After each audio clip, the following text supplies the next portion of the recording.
आप सभी को फन एंड रिलीजियस चैनल की तरफ से सुप्रभात। आइए सुनते हैं आज का प्रसंग।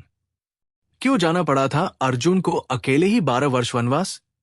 महाभारत की कथा में आता है कि अर्जुन को एक बार एक नियम तोड़ने के कारण अकेले ही 12 वर्ष वनवास जाना पड़ता है। आइए जानते हैं आखिर क्या था वो नियम और क्यों तोड़ा था अर्जुन ने वो नियम। अज्ञातवास के दौरान पांडवों का विवाह द्रौपदी से हो जाता है। अज्ञातवास समाप्त होने के बाद वो सब वापस इंद्रप्रस्थ लौट आते हैं। इंद्रप्रस्थ में राज्य पाकर धर्मराज युधिष्ठिर अपने भाइयों और द्रौपदी के साथ सुखपूर्वक रहने लगे। एक दिन की बात है, जब सभी पांडव राजसभा में बैठे थे, तभी नारद मुनि वहां पहुंचे। पांडवों ने नारद मुनि का आदर सत्कार किया। वहां द्रौपदी भी आई और नारद मुनि का आशीर्वाद लेकर चली गई। द्रौपदी के जाने के पश्चात नारद ने पांडवों से कहा कि पांडवों, आप 5 भाइयों के बीच द्रौपदी मात्र एक पत्नी है, इसलिए तुम लोगों को ऐसा नियम बना लेना चाहिए ताकि आपस में कोई झगड़ा ना हो, क्योंकि एक स्त्री को लेकर भाइयों में झगड़े मौत का कारण भी बन जाते हैं। ऐसा कहकर नारद मुनि ने उन्हें एक कथा सुनाई। प्राचीन समय की बात है। सुंद और उपसुंद 2 असुर भाई थे। दोनों के बारे में ऐसा कहा जाता है, दोनों 2 जिस्म एक जान है। उन्होंने त्रिलोक जीतने की इच्छा से विधि पूर्वक दीक्षा ग्रहण करके तपस्या प्रारंभ की। कठोर तप के बाद ब्रह्मा जी प्रकट हुए। दोनों भाइयों ने अमर होने का वर मांगा। तब ब्रह्मा जी ने कहा, वो अधिकार तो सिर्फ देवताओं को है, तुम कुछ और मांग लो।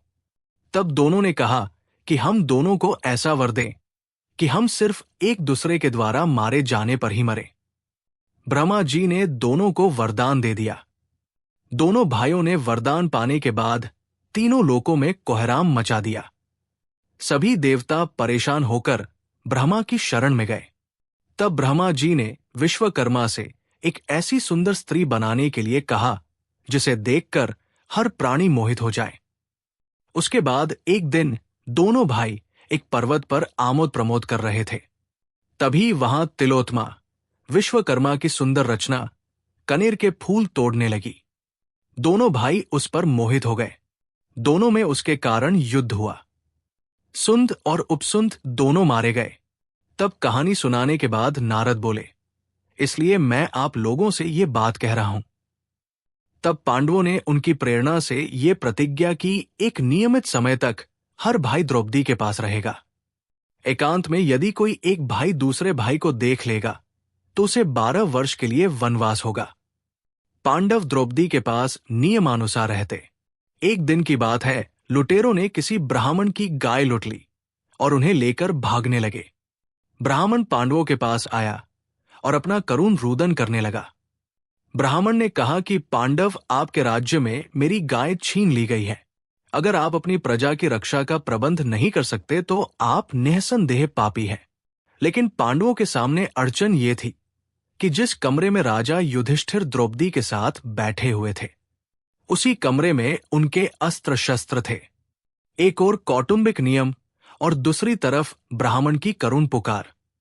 तब अर्जुन ने प्रण किया कि मुझे इस ब्राह्मण की रक्षा करनी है, चाहे फिर मुझे इसका प्रायश्चित क्यों ना करना पड़े। उसके बाद अर्जुन राजा युधिष्ठिर के घर में निसंकोच चले गए। राजा से अनुमति लेकर धनुष उठाया और आकर ब्राह्मण से बोले, ब्राह्मण देवता, थोड़ी देर रुकिए, मैं अभी आपकी गायों को आपको लौटा देता हूं। अर्जुन ने बाणों की बौछार से लुटेरों को मारकर गाय ब्राह्मण को सौंप दी। उसके बाद अर्जुन ने आकर युधिष्ठिर से कहा, मैंने एकांत गृह में आकर अपनी प्रतिज्ञा तोड़ दी, इसलिए मुझे वनवास पर जाने की आज्ञा दें। युधिष्ठिर ने कहा, तुम मुझसे छोटे हो और छोटे भाई यदि अपनी स्त्री के साथ एकांत में बैठा हो तो बड़े भाई के द्वारा उनका एकांत भंग करना अपराध है। लेकिन जब छोटा भाई यदि बड़े भाई का एकांत भंग करे तो वो क्षमा का पात्र है। अर्जुन ने कहा, आप ही कहते हैं धर्म पालन में बहानेबाजी नहीं करनी चाहिए। उसके बाद अर्जुन ने वनवास की दीक्षा ली और वनवास को चल पड़े।